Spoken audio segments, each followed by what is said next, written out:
Selamat sore pemirsa, Presiden Joko Widodo meninjau proyek pelabuhan Depapre di Kabupaten Jayapura, Papua. Menurut Jokowi, pembangunan pelabuhan Depapre merupakan bagian dari mega proyek tol laut.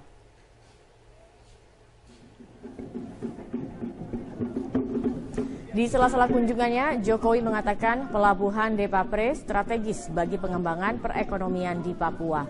Nantinya pelabuhan Depapre akan menjadi satu bagian yang terintegrasi dengan Bandara Sentani dan industri baru di wilayah Jayapura. Sebelumnya, Presiden Jokowi meresmikan Pasar Budaya Mama-Mama di Kota Jayapura. Peresmian ditandai dengan diawali peletakan batu pertama pembangunan pasar yang berada di Eksperum Damri, Kota Jayapura. Dalam sambutannya, Jokowi meminta pasar yang rencananya dibangun 2 lantai ini bisa selesai dalam waktu 10 bulan. Selain Pasar Mama-Mama, Jokowi meresmikan 2 pasar tradisional lainnya, yakni Pasar Pahara dan Pasar Doyo Baru, sebagai bagian dari program pembangunan 5.000 pasar di seluruh Indonesia.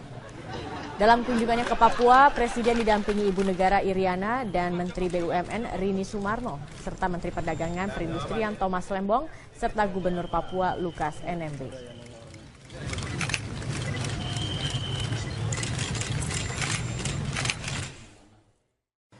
Anda menyaksikan News Update pukul 19 waktu Indonesia Barat, saya Andra Lesmana. Presiden Joko Widodo menginstruksikan percepatan pembangunan dermaga Depapre Papua agar bisa digunakan menjadi lalu lintas komoditas ekspor di Indonesia Timur. Pembangunan pelabuhan Depapre ini dilakukan pemerintah pusat melalui Kementerian BUMN. Pernyataan itu diungkapkan Presiden Joko Widodo sore tadi dalam kunjungannya ke Papua. Ini akan dikerjakan oleh BUMN dan BUMD, Pelindo dan nanti dari BUMD di sini, sehingga akan mempercepat pembangunan ini, karena setelah pelabuhan Peti Kemas jadi, kira-kira 20 kilo dari sini juga akan dibangun kawasan industri, jadi terintegrasi pelabuhan dan kawasan. Anda menyaksikan News Update, saya Andra Lesmana. Presiden Joko Widodo meresmikan Pasar Budaya Mama-Mama Papua dan Pasar Rakyat Doyo Baru di Jayapura, serta meninjau Pasar Para di Sentani. Presiden ingin pasar tradisional di bawah pengawasan Menteri BUMN dan memaksimalkan fasilitas kredit usaha rakyat. Presiden Joko Widodo bersama Menteri BUMN Rini Sumarno dan Menteri Perdagangan Thomas Lembong mengunjungi 3 pasar tradisional di Jayapura. Di Pasar Budaya Mama-Mama Papua, Presiden meletakkan batu pertama bersama perwakilan pedagang Mama-Mama Papua. Di Pasar Doyo Baru, Presiden meminta masyarakat dapat memanfaatkan fasilitas pasar dan menjaga agar pasar tetap menarik bagi pengunjung. Di pasar tradisional Para, Presiden menyampaikan betapa perlunya perbaikan modal dan pendampingan pedagang oleh Menteri BUMN. Kunjungan kita kali ini memang konsentrasinya di urusan pembangunan pasar tradisional. Jadi nantinya kita harapkan pasarnya jadi didampingi oleh kredit modal dari KUR yang bunganya hanya 9%, itulah nanti yang bisa men-trigger pertumbuhan ekonomi yang di masyarakat bawah. Arahnya ke sana. Perbaikannya tidak hanya perbaikan fisik, tapi perbaikan manajemen, juga perbaikan modal dan pendampingan seperti itu yang saya kira diperlukan.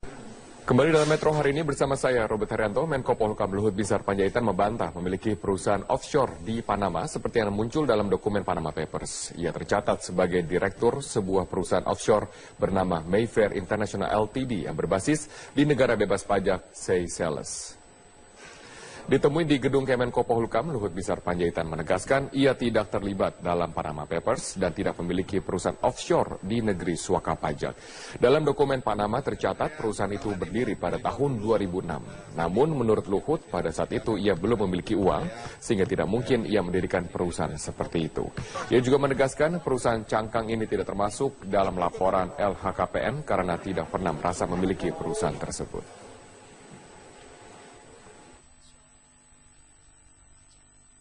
Tidak pernah terlibat di dalam itu, dan saya tidak tahu itu Mayfair itu, dan seperti jawaban saya Anda baca di dalam Tempo itu jelas, dan saya tidak pernah berkeinginan sedikit pun untuk tidak membayar pajak. Saya salah satu pembayar pajak yang setia, dan itu nilai-nilai yang menurut saya penting. Tahu, itu alamat rumah saya dibikin salah di situ.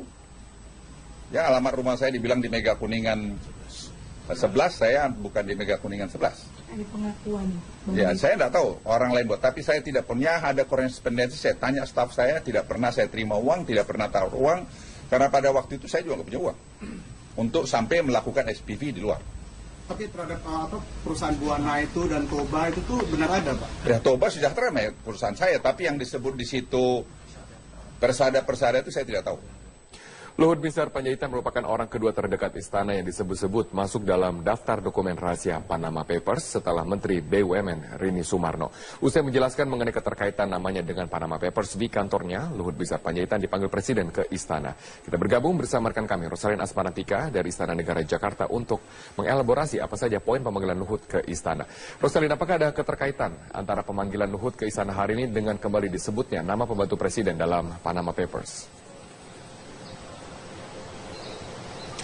Ya Robert, tentu saja ini kehadiran Luhut Binsar Panjaitan pagi tadi yang di luar agenda resmi Presiden Joko Widodo ini menarik atau juga membuat masyarakat bertanya dan juga para awak media yang ada di istana ini bertanya-tanya apa sih sebenarnya tujuan dari kedatangan Luhut Binsar Panjaitan ke istana, apakah ini terkait dengan namanya yang disebut-sebut masuk dalam daftar Panama Papers.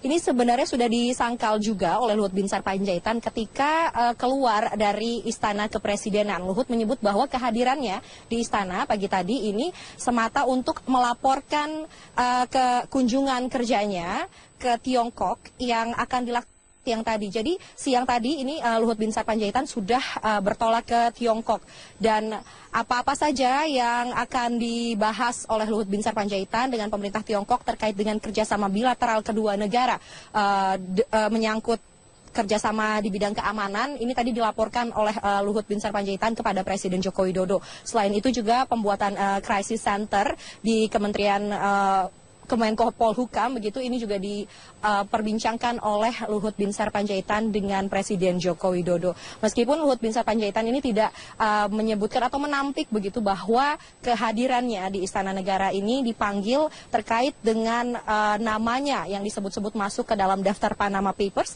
tetap saja semestinya ini pemerintah tidak tinggal diam begitu, Robert. Karena selain Luhut Binsar Panjaitan ini ada beberapa nama lain pejabat publik begitu yang masuk ke dalam Panama Papers, dan ditaksir ini tidak kurang ada 2.300 triliun rupiah uang warga negara Indonesia yang ditanam di sejumlah kawasan surga pajak atau tax haven. Ini berdasarkan data bocoran Panama Papers begitu. Nah, sore ini Robert, Presiden Joko Widodo bersama dengan sejumlah menteri terkait ini menggelar rapat terbatas membahas tax amnesty, karena sekarang ini rancangan undang-undang tax amnesty sedang dibahas di DPR. Pemerintah pun bersiap mempersiapkan diri begitu Robert untuk jika nantinya ada cash inflow atau capital inflow yang sedemikian besar masuk dari pengampunan pajak, ini pemerintah sudah bersiap menyiapkan instrumen-instrumen investasi.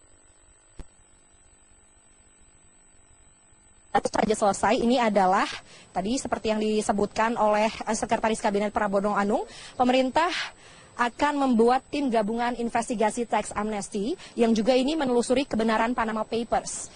Karena sebelumnya kita tahu ini bahwa pemerintah menyebutkan bahwa pemerintah memiliki dokumen yang hampir sama, 80% datanya ini sama dengan Panama Papers. Nah, data inilah nanti yang akan diinvestigasi lagi oleh tim gabungan yang melibatkan Kementerian Hukum dan HAM, kemudian Gubernur DI, Jaksa Agung, Kepolisian, dan juga ini di bawah koordinasi Kementerian Hukum dan HAM.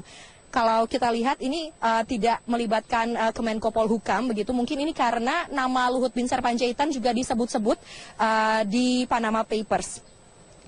Dan sedikit insight begitu Robert, kenapa pajak ini, pengampunan pajak ini begitu penting? Karena seperti yang kita tahu ini ada potensi shortfall atau berkurangnya pendapatan pajak di dalam negeri di Indonesia begitu. Jadi cara lain agar pemerintah mendapatkan income ataupun juga mendapatkan sumber dana ini adalah dengan tax amnesty. Dan Menteri Keuangan Bambang Brojonegoro menyebutkan bahwa ini diklaim pemasukan dana atau repatriasi dana dari tax amnesty ini akan lebih besar jumlahnya dari pendapatan domestik bruto atau PDB Indonesia yang saat ini mencapai 11.400 triliun rupiah. Nah, kabar baik ini tadi baru saja terjadi bahwa ada tim gabungan investigasi tax amnesty dan informasi ini juga sebenarnya sudah disebutkan begitu oleh Ketua PPATK Muhammad Yusuf hari Minggu kemarin.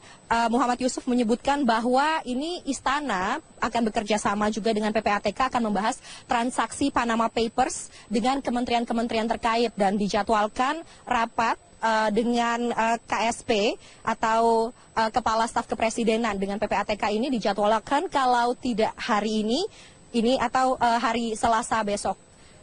Jadi kita berharap saja begitu penelusuran dan tim investigasi yang dibuat oleh pemerintah ini dapat menelusuri apakah benar ada beberapa pejabat publik yang terlibat dalam Panama Papers dan menggelapkan pajak selama ini.